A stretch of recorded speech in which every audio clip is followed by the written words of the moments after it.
So today we're here at the Geelong Indoor RC car track. Got the SP1 here, the Rcmaker one. I'm going to give that a burn. The track's pretty dusty because it hasn't been run on in a while, so will probably be pretty slippery. So I don't know what times we'll be able to get, but I'm certain they probably won't be that crash hot. So in this one we're running, I'll just run a Gens Ace 6000 milliamp stick LiPo, 7.6 volts. Usually I run the Team Powers 6500 milliamp sticks. They're 140C, but I'm just running this one in there for now because we're just practicing. So, yep. It's also got the 21.5 Hobby Wing G4R motor, Coyote ESC, and Power HD S15 Storm. So we'll see how she goes. We've also got the zombie fan there, and the tyres that we're using are Volante 36Rs.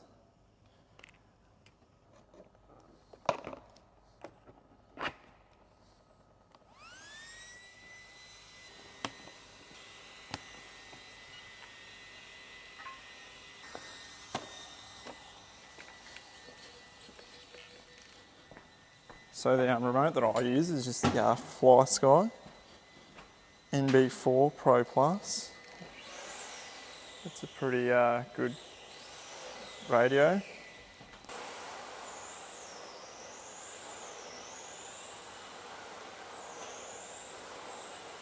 +18.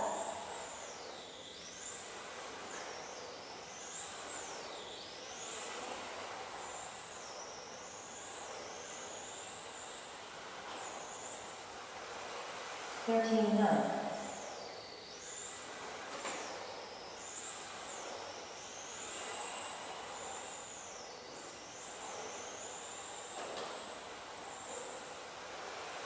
13.4.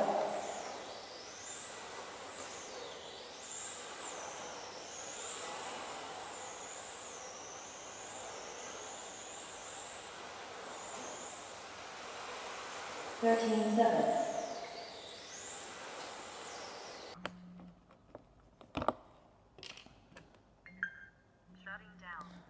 Just finished cutting a few laps of the SP1, and it was pretty consistent,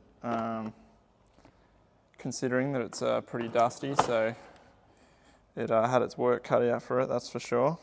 But yeah, got the job done. They're really easy to drive, these cars. I don't know if you could tell from that, but yeah, pretty much point and shoot. Wherever you want it to go, it's going to go. So yeah, if anyone's wondering what my setup is on the SP1, I've got the heavy sway bar in the front. I think it's a 1.3, and then I've got a 1mm or 1.1 sway bar in the rear, anti-roll bar, 1000 or 2000 weight diff oil in the rear. I've also just got the two bumper weights, I think they're 10 grams each, so 20 on the front, and I've just got the two centre weights in there, in the centre there, and 2 degrees camber at the rear, 1.5 to 1 to 1.5 at the front, and then I've just got 1 degree toe out and 3 degrees toe in at the rear there, but that is for a low grip setup. So yeah, you can also put these bigger ball studs, I don't know if you can see them, but I've put bigger ball studs on the cantilever, or whatever you call it, at the top there, which smoothens it out and loads up the suspension a lot better. You can actually get the car to lean on its, load up the shocks, So I've done that front and rear, but the front I've put 3 shims under those extra ball studs. So yeah.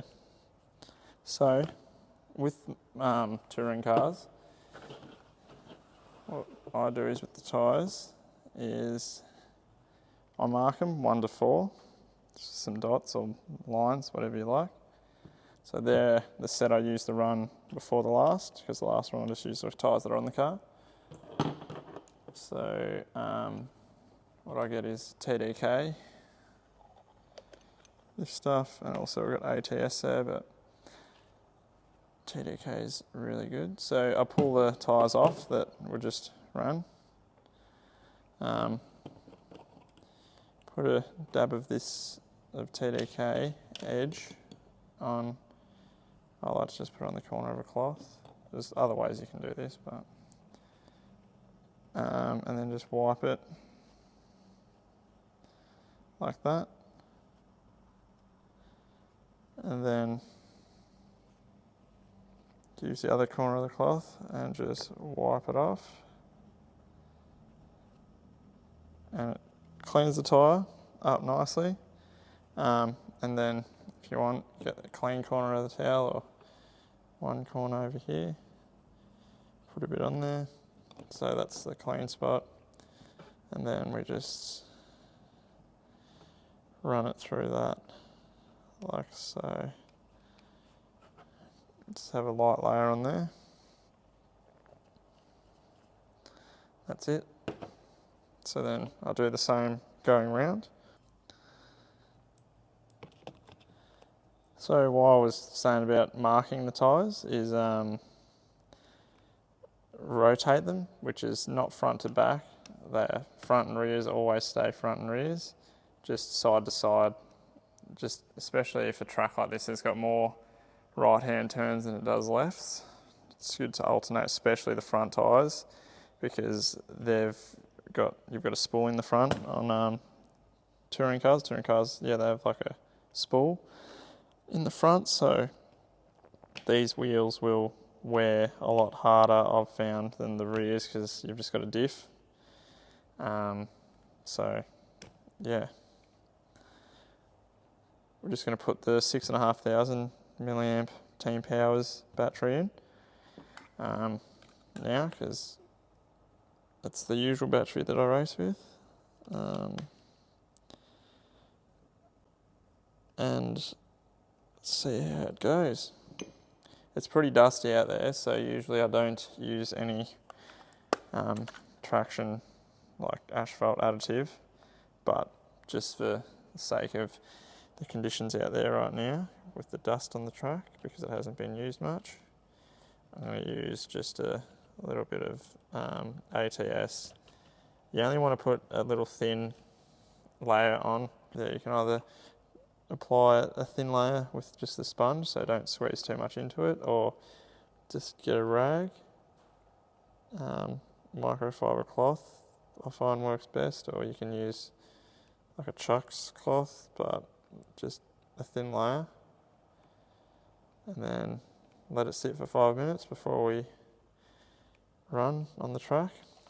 And I usually, if there's any remnants left, I'll just lightly wipe it off with a cloth, and so there's none left on there, because otherwise it's just slippery, even though it does come off eventually after a lap or so. But I find it just to be better just to have grip straight away, so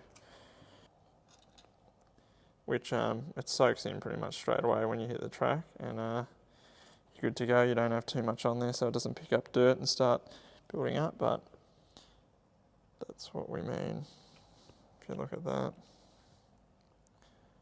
and that. So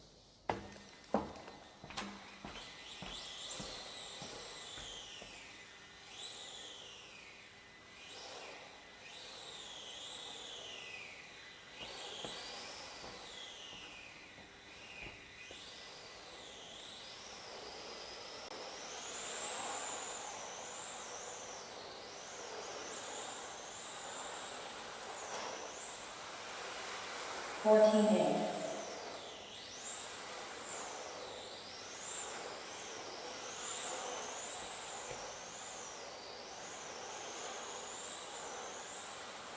Just gonna 14 4. warmed up and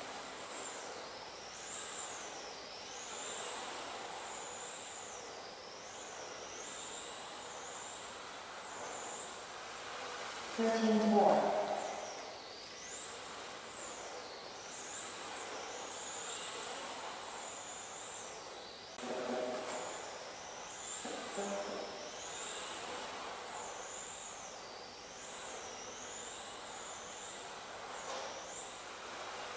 13 6.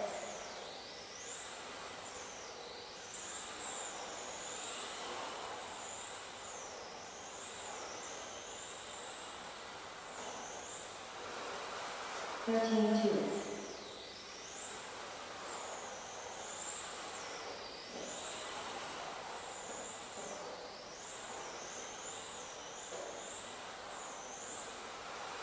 13 8.